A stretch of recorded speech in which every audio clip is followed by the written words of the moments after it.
Olá, seguidores.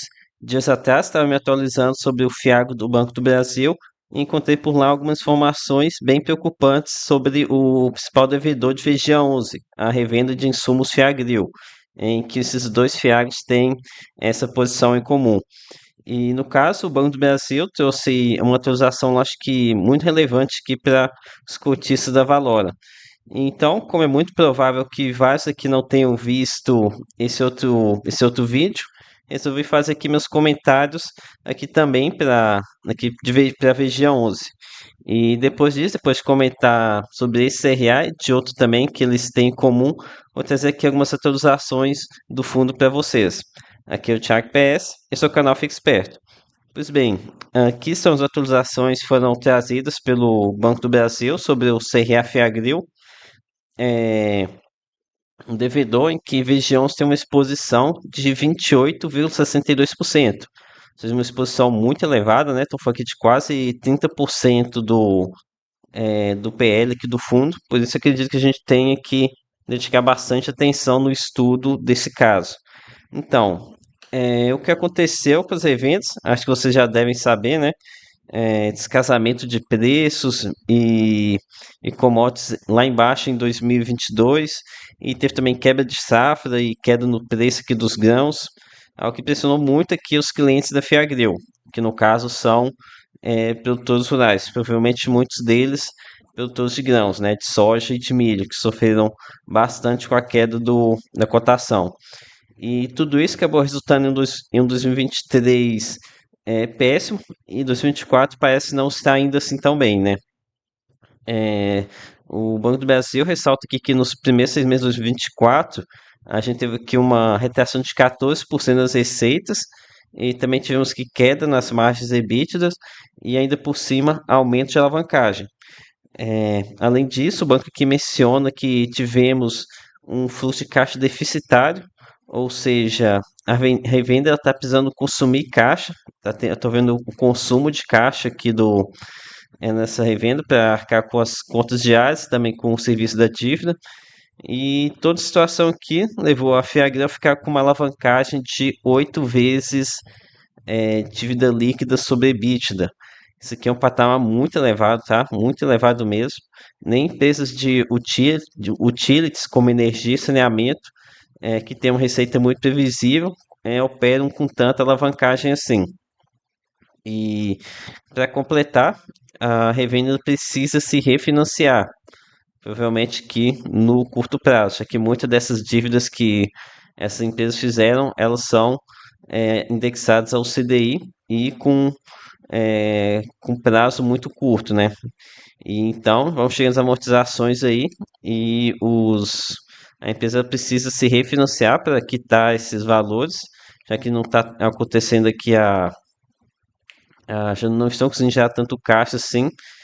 E aí, se essas vão conseguir fazer esse refinanciamento? Ou como é que eles vão fazer? Elas vão ter que renegociar aqui o prazo com esses devedores, situação complicada, né? E então, que com certeza deve encontrar dificuldade com a situação financeira. E essa revenda ela já chegou a ter patamar de alavancagem similar aqui em 2019, chegou a melhorar bastante aqui em 2020 até 2022, quando o agro que viveu bons momentos com as commodities lá em alta, mas de 2023 para cá ah, as, as margens caíram bastante, a situação acabou complicando bastante. Ela fechou aqui com uma alavancagem de 5,2% em 2023. E, inclusive, estão prevendo aqui um EBITDA de 120 milhões de reais para 2024. Então, isso aqui é mais uma queda. 2023 foi 180 milhões, 2024 estão projetando 120 milhões. E lembrando que o EBITDA não está incluso as despesas com juros, que deve ser o que está pressionando bastante aqui a empresa. E sendo em 2023 tínhamos aqui uma dívida de quase 1,5 bilhão de reais. Imagina quanto que está agora e com um custo de CDI mais 5%, ou seja, eu estou falando que 17% ao ano sobre uma dívida bruta desse tamanho aqui. Na verdade, melhor pegar a dívida líquida aqui, né? Colocando aqui uma dívida líquida de 1 bilhão de reais, por exemplo. E colocando aqui um custo de 17% ao ano, a gente está falando de um custo de 170 milhões de reais apenas com despesas de juros. Então, daqui vocês tiram a situação aqui da empresa. E com relação aqui às garantias, aqui o relatório gerencial de VG 11 menciona a seção de recebíveis da venda da varejista para seus clientes. E lembrando que os clientes da Feagril são produtores rurais, né, que sofreram bastante com a queda dos preços dos grãos. Contudo, o relatório aqui da Valor não informa para a gente qual que é essa razão de cobertura dessa seção de recebíveis. E para chegar a esse número, eu tive que consultar aqui o relatório gerencial do Fiagro da JGP, sendo que aquela DRE que eu acabei de mostrar para vocês, DRE não, balanço patrimonial, patrimonial e DRE, né? Também foi retirado do Fiagro da JGP. E por aqui eles informam para a gente que esse RA tem uma razão de garantias de 110%. Ou seja, se temos um saldo devedor de 100 milhões de reais para esse RA, a gente teria, no caso, 110 milhões de reais em créditos a receber desses clientes da Fiagril.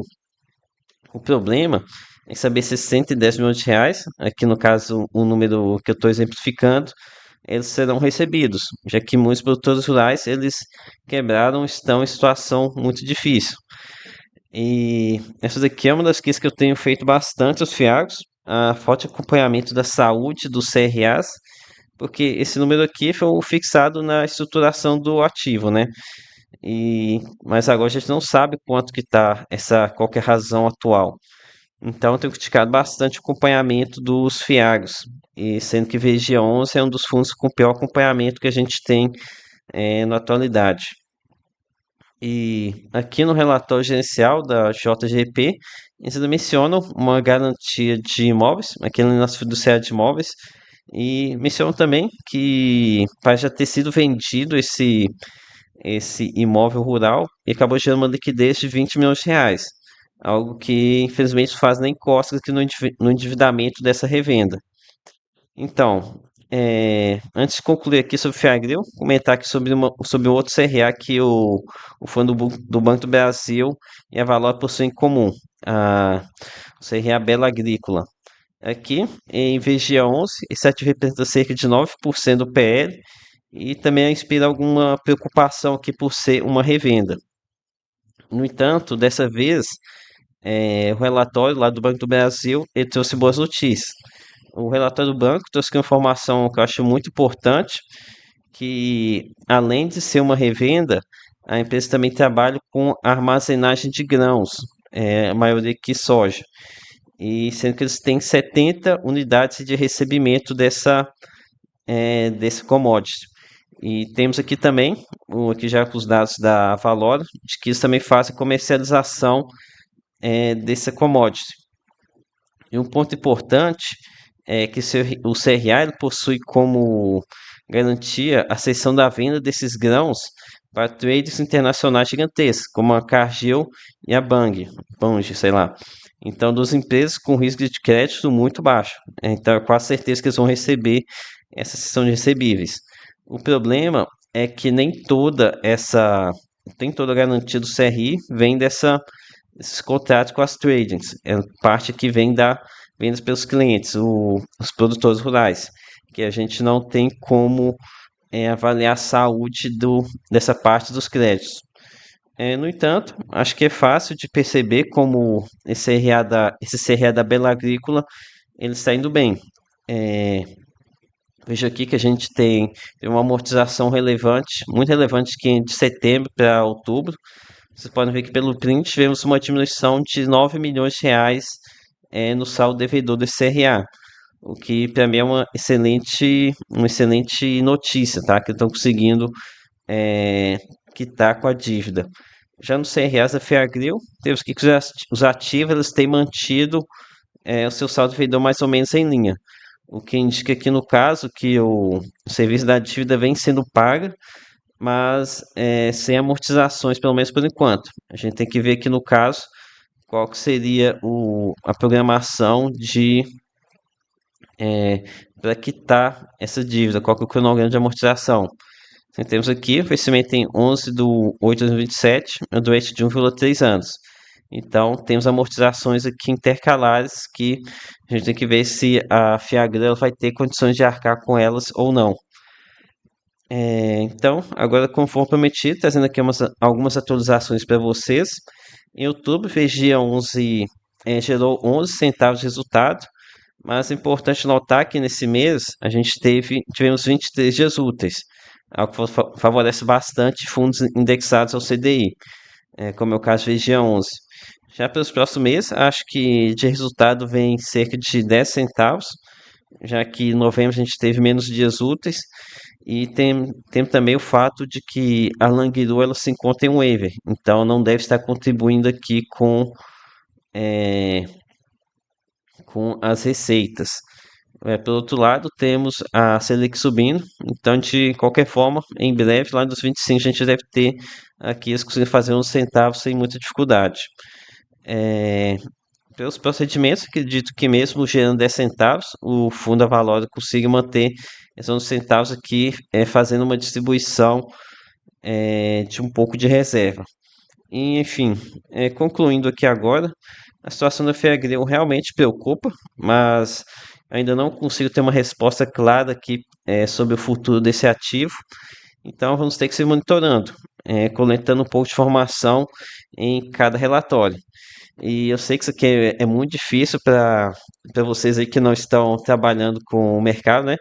Então podem contar comigo aqui para isso. Então é isso, galera. Peço aqui a sua curtida, peço que se inscrevam e lembre que nada que deve ser considerado como recomendação de compra ou de venda. Até a próxima.